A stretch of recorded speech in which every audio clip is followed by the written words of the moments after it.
Welcome back into the mental game, where this week's guest is NFL insider Ian Rapoport. It was awful because you spend so much time doing something and then you get suspended, and it's like, one, like awful. Yeah. Two, like, what do I do now? Like, it was really lonely and miserable. And in this episode, Ian opens up about his sports journalism career, which started as a college football beat writer covering Mississippi State and Alabama before making the jump to the NFL as a beat writer for the Patriots, then getting his dream job as the NFL insider at NFL Network.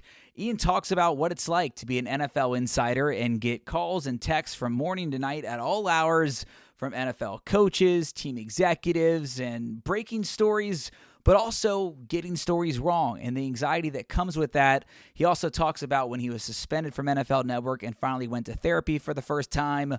All of that and much, much more in this episode. But once again, if you're loving the mental game, please like, subscribe, rate, review, tell your family, tell your friends, as we try to help everyone we can with their mental health. Also, if you're watching on YouTube, you can see I have my favorite shirt on. It says, "Therapy is cool." You can find a link to that in the video description and also on my Twitter, Instagram, Facebook, TikTok. But without further ado, it is now time for the latest episode on The Mental Game with Ian Rapoport.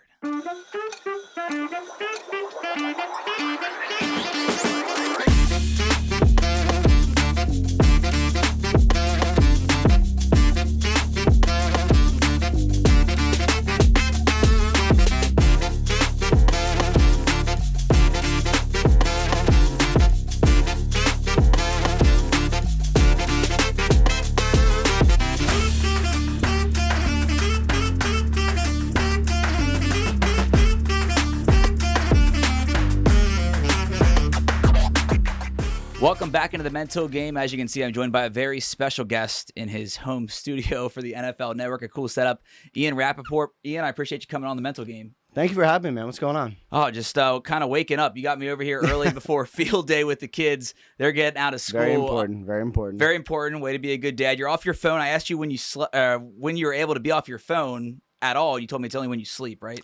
Yeah. I mean, I'm never, people always ask me, like, when do you turn your phone off? I'm like, I never turn my phone off. I keep it on.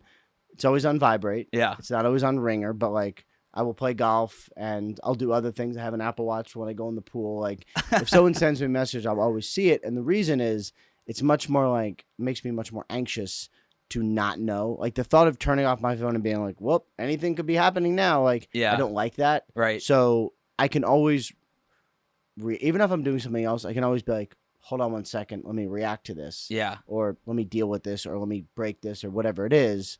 That's much easier to me than like shutting my phone off and like having no idea what's going on. Yeah, no, we'll get into all of that. You do a great job as an insider at NFL Network, and I know you've worked really hard in your career. We're going to get into that whole journey here in a sec. But first thing I ask everyone on the mental game is, what does mental health mean to them? And everyone answers it different, whether it's something that's personal to them, like me and my journey, or maybe they've experienced it through family, friends, or they've taken more care of it when something traumatic happened. But I ask you the same thing. What does mental health mean to you?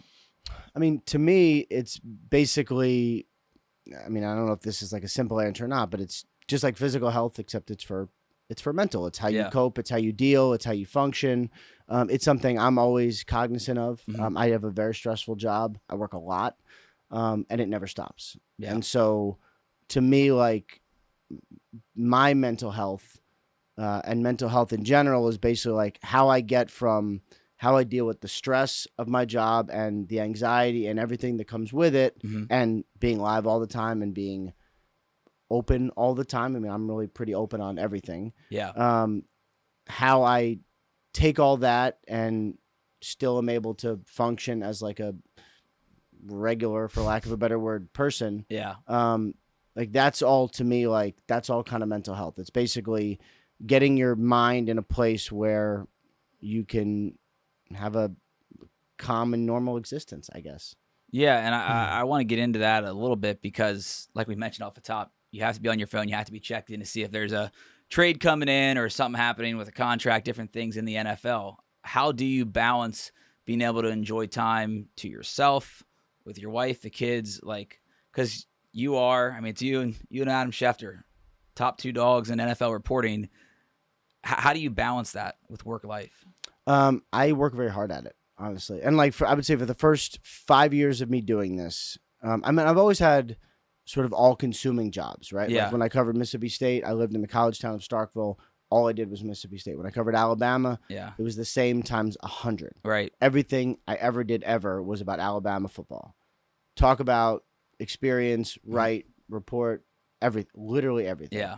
And then I came to NFL Network, and within a year, they asked me to be our insider, and it was like a 5-year climb, basically, of like meeting everyone, traveling all the time, building my sources, building my Rolodex, all that stuff, and it was a lot. Yeah. And along the way, I had, or I guess my wife, I'll give her the credit, had 2 small children, and it was really difficult to like turn it off and just to like find time to breathe. Like there were times like on a random October Wednesday, like I'm working, it's fine.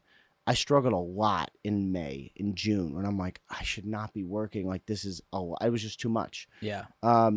So a couple things I did.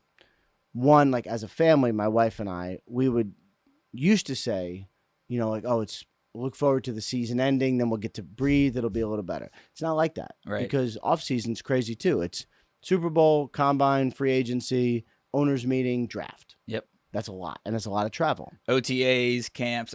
I mean, it doesn't stop. Right. But like really the calendar shouldn't be at the end of the season. It should be at the end of the draft. So like mentally as a family, we took the focus off the end of the season because we'd be like, oh, you're done. This is great. And then you'd be like, wait, you're going to the combine? Wait, free agency where I'm not going to see you for a week? Like, it's a lot. Yeah. So we basically shifted our focus from end of the season to the draft. And now when the draft ends, we go to the Kentucky Derby, my wife and I get to play golf and I get to breathe. And that's kind of when the season ends. So shifting our focus from end of the season to really the end of the draft, I think mentally as a family helped a lot. Okay. Yeah, no, it is a lot to balance, and you always have to be on. For me, like I always knew, I remember being 12, 13 years old thinking, all right, I want to be a sports reporter. Do you remember when this thought, was it a dream your whole life to work in sports journalism, or how did it come Not about? really. No. Really? Yeah. I wanted to be a lawyer. Are you happy? You think it's more time consuming this or being a lawyer?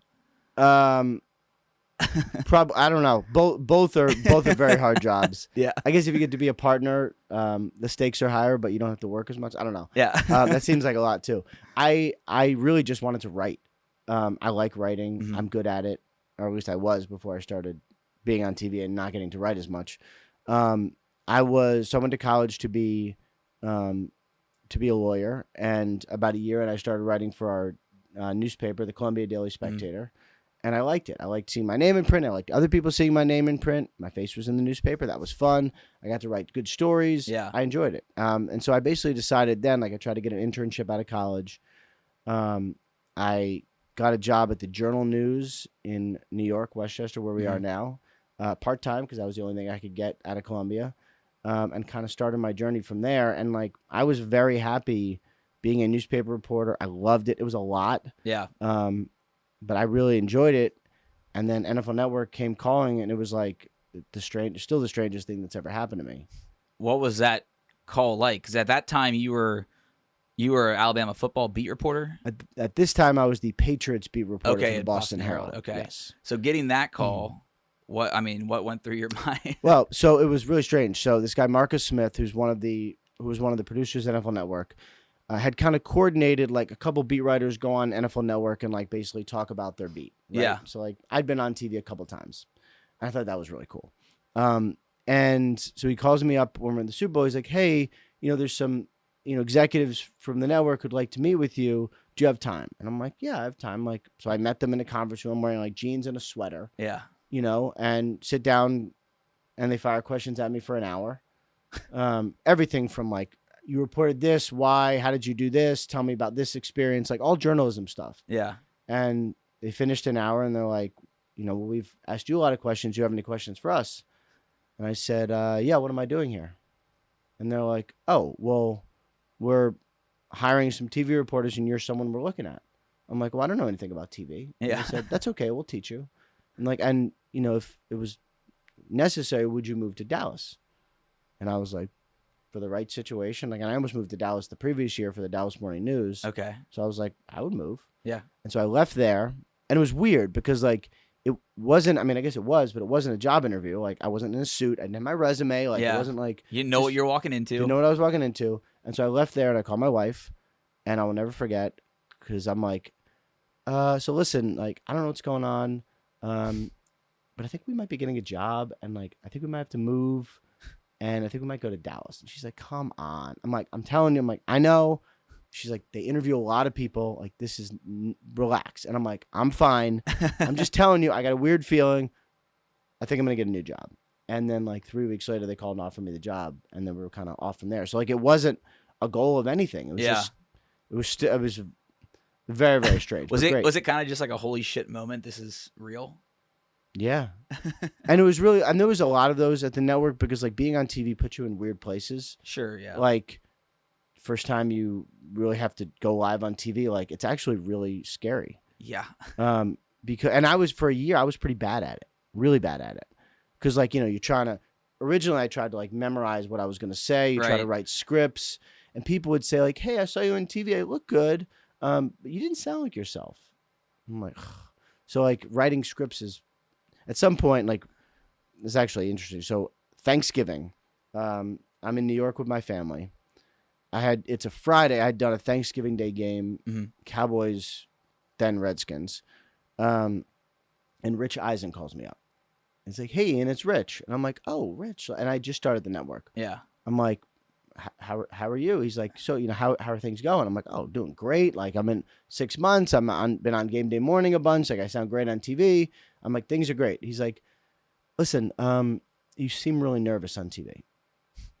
I was like, what? He's like, yeah. He's like, I'm just going to be honest. Like, you really do. He's like, and I feel like I can't throw to you, you know, come to you as I would want, because it looks like you're nervous and it looks like you're memorizing. Are you memorizing? And I was like, yeah.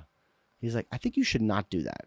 Yeah. And I was like, it was like blew your mind. It was like a punch to my stomach. Honestly, Yeah. like, I felt awful, because but like, you know, you need people to tell you the truth. You really do. Mm-hmm.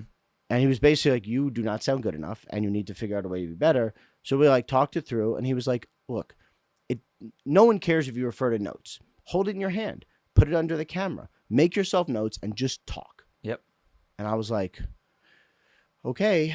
And I did that, and it was like life-changing. Mm-hmm. And then I just talked, and that's kind of where I am now. But it was like, you know, the first moment where you look at the red light, you're on, it's no one but you. Yeah. And like, you start to sweat. Yeah. You're live. You got no choice. Yeah. And then like, you forget what you're saying, and it's like, oh boy. So anyway. Yeah, no, my sports director, Michael Cobble, when I was covering LSU in Baton Rouge, he told me I was trying to memorize a script as a young journalist. He's like, dude, just 3 points, just have those 3 facts in your head and get through it somehow. And that changed, I think, how I did live shots, how I did packages. Yeah. I mean, it's a big deal. Yeah, so that was, when did you come to the network again? Is that 2012. 2012, okay. So 1 year in Dallas, or 3 years in Dallas, but 1 year as a field reporter, and then the rest as the insider. When you take that jump to be an NFL insider, I mean, that has a different feel to it than a beat writer, you know, a team reporter. How do you take on that responsibility? Are you excited, nervous? It was very, very daunting. But like, I told them, I was like, I'm not good enough for this right now. Like, they're like, it's fine. Like, do the best you can and catch up. And so I basically they put me on the road for Thursday Night Football for 2 years. Mm-hmm. Every city I went into, I contacted GM, coach, agent who was in town, everyone. I met everyone. And like, that's really just the start. You know, you're like, oh, cool, I got people's numbers. Like, I'm going to start getting news. Like, it doesn't work like that. Right. You know, you have to build a base. You have to build a relationship. And so I had to basically spend 5 years building relationships and getting to a point where like, if something happened, I had people to call. Yeah. And then like another 2 years to where like, I'm kind of the one really breaking like on the forefront. It was very daunting, but I didn't know anything. So like, I'm going 100 miles an hour. Like, I'm on the road for 5 days, really 4.5 days, sleeping in Dallas at our house a couple nights a week, on the road the rest of the time. My wife has 2 small kids, like, you know, 4 months and a year and a half. Yeah. And honestly, like, and then when I was home, the kids didn't sleep, so I was never sleeping. It was like 2 years where like, I remember some things, but like, there's a lot I barely remember. Did that take a toll on, I mean, I know it's a dream job for you, obviously, but did that time frame when you're first getting used to being at the network as an insider and working that much, being on the road 4 or 5 days a week, just trying to bust your ass to be the best you can. Did that take a toll on you, wife, relationship, things? I mean, it had to be not, I don't know if struggle is the right word, but it had to be tough to get through that.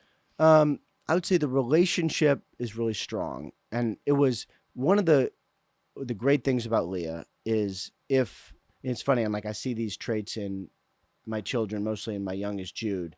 It's like if the context is good and Leah knows that there's a reason for what's happening, she's on board and great. So like she could tell like things were happening, right? Like I'd gotten hired by the network. They promoted me after a year. And like then it's like you got to do the job, which is the hardest part, obviously. Yeah. And so she like I definitely do not think this is where I would be if her and I were not married and she wasn't here. Like she's been a part of everything. Mm-hmm. So she knew, even though it sucked to like, you know, our oldest Max would, you know, he'd wake up at 5 and he was very like sort of needy, which is not a great word, but I don't know a different word. And she'd call me at like 9:30, be like, I don't know what else to do with him. Like it was hard. It was really hard, but she knew it was important for me and for the job and for the family to do everything I did in 2 years. So like it was hard, but it was never hard against me because she was like, this is what you have to do. So I think that part was good. It was just very tiring. Like I was just like strung out. It was just a lot. Yeah. You know? Did you have any depression, anxiety, you know, set in? Did you like just with all that? And it's a lot of pressure too. I think mostly it was like, you know, all stress all the time, anxious all the time, and just like so worn out like all the time. And that's why like, you know, I would still remember the thoughts. Like this was before I kind of got, like I was saying before, like I've worked hard at finding my windows of time. Like now I play a lot of golf because there's not a lot going on. Yeah. Like I need this time to like decompress and be like a normal human for just a little bit. Right. After the Super Bowl, we take a week and I'm like truly off. After the draft, I take a week and I'm off. Like, and my boss is doing an incredible job of like knowing this is hard and being like, you need time? Go. Like, we got you. Yeah. So finding those windows, I think, was really important. But early on, I didn't have any of that. It was just work all the time. Right. And so I like remember getting a text from a producer being like, hey, we have you on, you know, in say like mid-June or like early June. Like, hey, we have you on TV tonight. Like, what do you want to talk about? And like my heart's stopping because I'm like, even though it was only a couple minutes, like I can't do this anymore. Like I need a break. Yeah. And so it was either like, you know, be like horrible all the time or figure it out. And I decided to figure it out. Yeah. No, I mean, the TV life is a grind. I did it on the local level for 7-8 years, and the work-life balance. You're working nights, weekends, holidays, on the road for games. And you get to do a lot of cool things, cool places. I mean, I did the Bengals Super Bowl run in 2021, interviewing Joe and Jamar on the field in Kansas City was like insane. I had Coach Taylor on the show 2 weeks ago, and I told him, I said, I know you have no idea about this, but you gave me a hug at the 50-yard line. Like I did something to help you guys win that game. So you get to experience really cool things, but the work-life balance can be tough. When you start getting in your flow of things, as I love this because it's live, you checking your phone. I'm sure it's just time and kids and everything. Were you? What were these favorite big moments that you had? Like, do you remember the first big story you broke? Yeah. Oh yeah. I mean, it's funny because like you do this long enough, and you know, there's obviously a lot of stories I've broken, and most of them I don't remember. The losses I remember, and very vividly why they happened and what I could have done. Like those losses I remember a lot. The wins I don't always remember, but the couple that come to my mind when it was like 2000, after the 2012 season, they were about to make me the insider, and my old boss was like, come out to LA for the day after the season. We used to call it Black Monday when coaches get fired. Yeah. And we haven't broken one in like 3 years. We want you to break one. And I was like, set all my focus on that. I ended up breaking Lovie Smith getting fired. And, you know, it's weird because like it was a great moment for me and a horrible moment for him. Yeah. Getting fired. But like I remember like breaking that. And like that was, you know, in the newsroom with everyone there, like all my bosses there, and like that was a really big moment that day. And in my career, because I was like, all right, well, I can do this. Right. That's I can do this. Breaking the it was, you know, some of the ones that stand out when Deshaun Watson tore his ACL as a rookie, he was had lit the league on fire, and no one knew he was injured because he injured it at practice. Yeah. And I broke that. Wow. And it was 15,000 retweets, just crazy. Crazy in 5 minutes. But it was also one of the worst things that happened to one of the great young players in the game. He's out for the season. But it was a weird sort of, not introduction because that happened before, but that was the biggest it's ever been for me. Where great moment for me, horrible moment for him. I'm not happy. Right. It's just kind of odd. Well, getting into that, when you are breaking news, when it's, you do people getting hired, draft picks, whatever, but a lot of the time it is coaches getting fired or, players injured. How do you balance that? You want to report the facts, and you also have, in your heart, you're compassionate, but two, you have relationships with these coaches, players, people in the front office. How do you balance how you report it? Because, it can hurt their mental health, obviously, when it gets publicized that wide, but it's part of your job to do that. Well, it's one thing. That's one thing I've learned is you hit send or you go on TV and talk about it, it better be true. It is out there. Yeah. Right. And so that's talking about anxiety. There are things that I can be 1,000% sure of that I'm about to report, and I still will be check through. Checked all the boxes. You've called everyone. Because once you hit send, it's over. It is over. It's out there. And even if you use words likely, expected, that better happen. Yeah. What I try to do is be incredibly upfront. And so there was, I would say a really bad moment for me. I reported that the Steelers and Bills were close on a trade for Antonio Brown, which they were. The trade did not happen because of the contract situation. It broke down at 3 a.m, whatever. And so I was right, and then I was wrong. And all anyone cares about was that I was wrong. It was awful. I woke up to 100 texts with everyone saying my story was wrong, and I had to go on and explain it the next day. It was, some of the worst I've ever felt doing this job, and it changed the way I reported. Because I called the Bills, didn't get them, and was all right, moving on.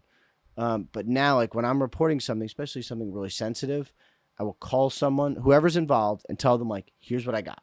Yeah. And if you want to weigh in, you want to quibble, you want to discuss, let's do it first. Yeah. And it has caused me to lose sometimes, because someone else will just go with it, and I'm get in touch. But life is much easier when you're honest with people and just tell them what's going on. So hey, I'm hearing that there's been coaches Doug Marrone. I don't know if you remember this or not.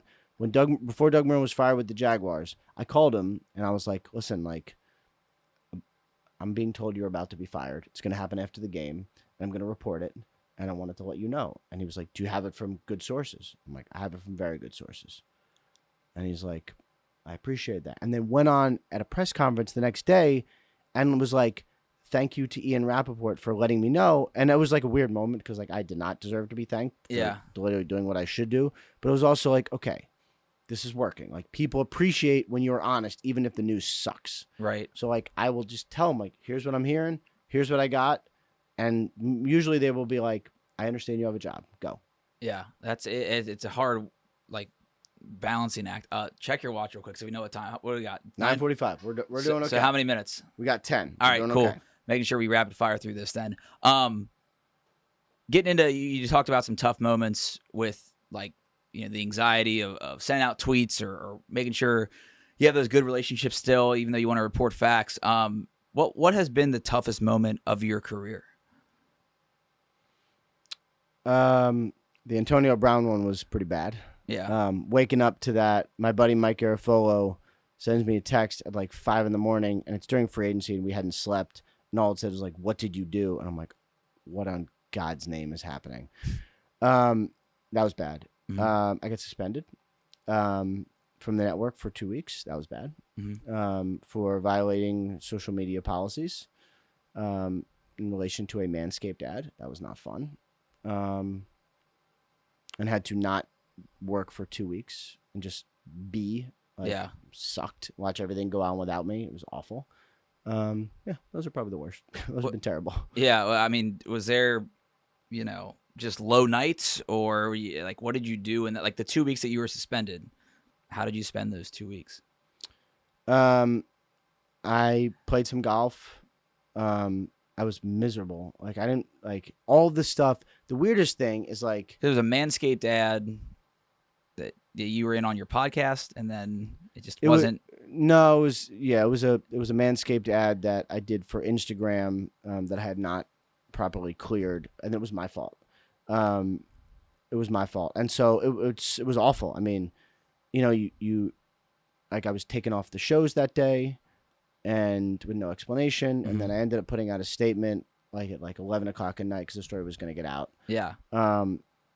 It was actually about to get out, so I put out a statement, and it was awful because you spend so much time doing something, and then you get suspended, and it's like, one, like awful. Yeah. Two, like what do I do now? Like it was really lonely and miserable, and like of course, everyone else's life, people say, "Oh, I'm sorry it happened," but then it's like they kind of move on and do the stuff that they need to do, and the network goes on. Right. It was bad. And like if everyone would be like, it's, and it'll go by quick, and then everyone will move on, and I'm like, cool, but it sucks. Right. Like, it sucks. And so like I saw someone, to talk to during that time, and it was actually like that was the first time that I'd really done that. Like just saw someone like that, and it was actually really interesting. Is that a therapist? Yeah, a therapist. Yeah. It was really interesting because, it's like I'm very upfront and I tell the truth as much as I humanly possibly can, mostly because that's the easiest thing.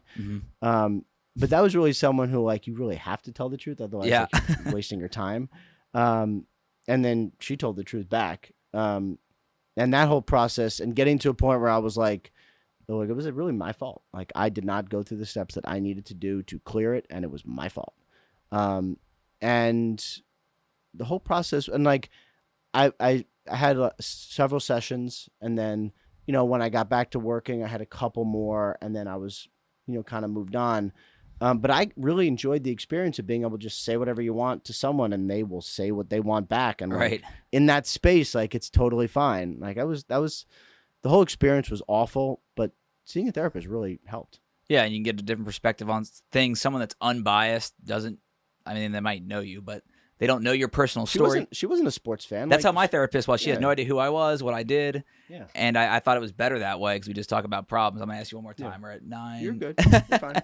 Just making sure we get stuff in. Moving on to just back to your career. You get, back on the show. I mean, the last few years, it's just been so fun watching you grow, break stories. It seems like every week, every other week.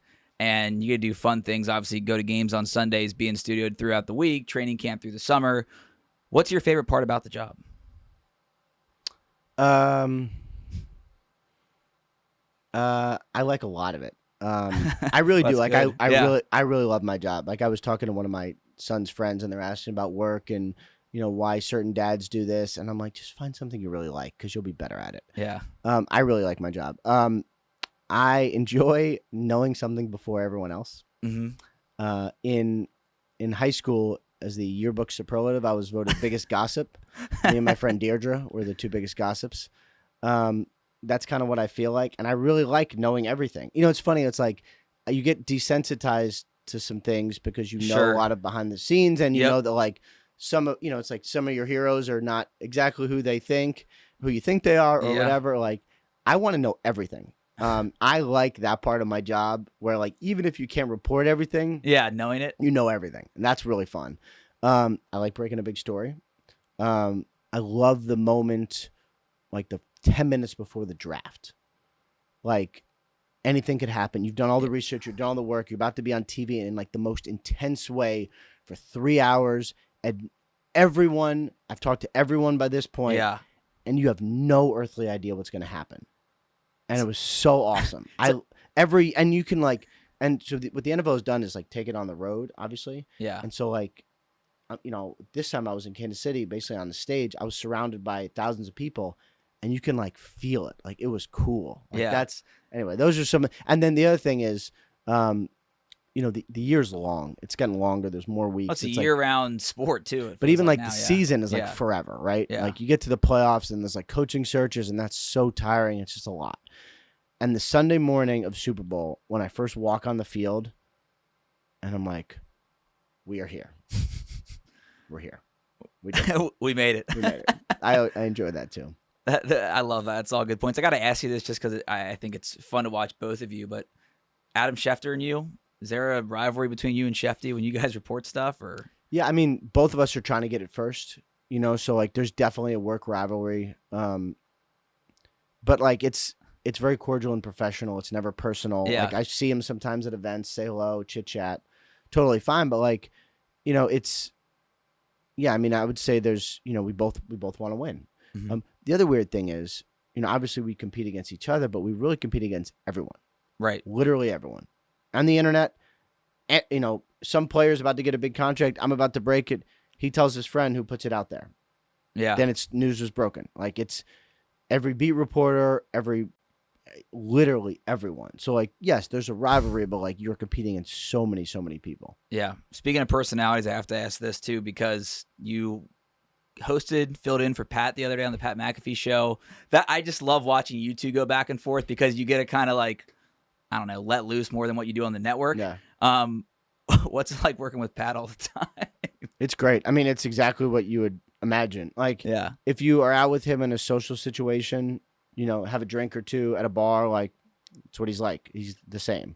And, there's a lot of reasons I like going on the show. And being able to, like, like you said, let loose a little bit is one of them. It's really fun. It is like hanging out with him and his boys. Yeah. Like, that's what, like, I literally, like, look forward to those shows. Like we had similar thing in Anvil Network. We had a show called The Insiders, where it was like us in t-shirts talking about stuff. And like, I felt the same. There's like me, Garofalo, and Pelissero just hanging out. Like, I looked forward to those shows. Like me and my buddies hanging and talking about sports. Like that's what I feel like on Pat's show is like, we're just chilling, we're not drinking, but that's what it feels like. And it's just like, his vibe, it's I feel like it's what everybody wants to capture, except it's just authentic and who he is. And right. So I think he's, seeing him get the success he's had has been really cool. Yeah, it's changed the game. And I got to Kirk Herbstreit's kid plays at my rival high school in Cincinnati. So I stood with them for a few series when they played. Pat and Kirk were there watching Kirk's son play quarterback. Couple more things. Just moving into the season, I have to ask, 'cause I'm from Cincinnati. Thoughts on the Bengals? Gonna be really good. Yeah. Gonna be really good. I don't know if they'll be there at the end, but they're one of a handful of teams that has a real shot. Mm-hmm. I mean, Mahomes is amazing, but if you take him, and I guess he's because of what he's accomplished, he's still number one. Right. If you say to me, like, which young quarterback would you like to have? Like, Joe Burrow is one of maybe two. Maybe three. Like he's a rock star, and as a person, he seems amazing. Yeah. Like he's another truth teller. Like I appreciate the guys who just say what they think. Yeah. You like it, don't like it. Like he says what he thinks, and I think that's really cool. Bengals gonna be awesome. Yeah, I had his parents on the podcast, and that's where the big story came out of him paying off 20 kids' mental health bills, and his parents talked about everything he does with the foundation. Joe's a good dude, and I love what they're doing, supporting mental health and food insecurity. I know you got to run. It's field day, so last thing I want to ask, advice to a young, hungry, I guess you wanted to be a lawyer, but a young, hungry journalist, someone that's passionate about what they're doing. I remember having an intern in Cincinnati run up to you. I'm like, don't bother Ian right now. He's like obviously trying to get ready for a live shot, and he just didn't listen, went right up to you. You probably get that all the time. What advice do you give to younger journalists? I would say a couple things. I do get it all the time, and I'm always happy to talk about it. Even though I feel like I sort of ended up in this accidentally. Yeah. Couple things. Be willing to move. Go somewhere weird. Mm-hmm. Be in a situation that's uncomfortable, where you don't know anyone, where you have no friends, and Yep. you don't know how to do the job. Figure that out.